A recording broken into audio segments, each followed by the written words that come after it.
Pag-usapan pa natin ang coffee shop na Jerbox Preserve kasama si Mobile Journal. Merrimon Reyes, nung kakaiba ito, ano? Nung pinuntahan mo yung kapihanan, anong reaksyon mo? At tingin mo ba same din ang reaksyon ng iba Yes, na pumapasok Pops J. dyan? Naisip ko, wow, daming toilet. Kakaiba talaga eh. Ano kayo pakiramdam pag umupo ako ng gano'n na hindi siya comfort room, kundi isa siyang cafe, Pops J. Ano And muna ang amoy ng lugar? mabango, amoy kape. Yun ang malinaw doon. Hindi naman So, toilet duck ang amoy. Hindi naman, Pops J. Amoy Oo. na amoy talaga yung kape. Oo, kaping-kape. Okay, yung mga upuan na tamag nila hugis sa toilet, isa lang ba ang supplier nila ng mga yan? Pops J, meron silang iba't ibang pinagsosourcean. And yung pagdating doon sa toilet seat, Hindi slightly used na. hindi naman daw. Okay, pero okay. niloloko nila na second hand na po Gamit yan, na nagamit yan, na po ah. yan. Pero hindi talaga. Lahat bagong-bago. So, rest assured sa mga customers na kung ano may upan nyo, malinis yan, props yan. Pero meron kasi doon toilet, Pops J. may laman binuksan eh. mo, Ano yung laman? merong Oh. glass na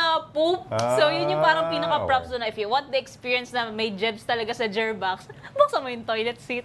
Talagang novelty to the extreme. Correct. Okay, kumusta naman ang kape? Masarap ba? Masarap, Oo, Pops oo. J. Local siya. Plus, nakwento din nila Sir Gerson na sila din yung nagro-roast nito. So, natatansya nila yung oras, yung araw, kung kailan ba sure na masarap yung itong mga kape nila. So, kontrolado talaga nila yung kalidad. Talagang yung toilet bowl, ika nga, no?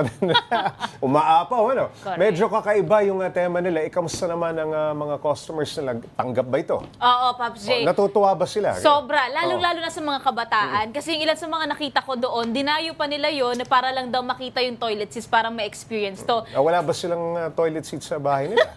Meron, Pops J, pero iba naman daw yung mapag-iniinuman mo talaga ng kape, Pops J. So, masaya sila doon sa experience na yon at babalikan pa rin daw nila yon. Plus experience, plus yung kape, plus the vibes, the experience. Solid daw para sa Novelty, ano? Tapos selfie-selfie ka, ano? Correct, Pops J. Okay, maraming salamat. Mobile Journal Merrimon Reyes.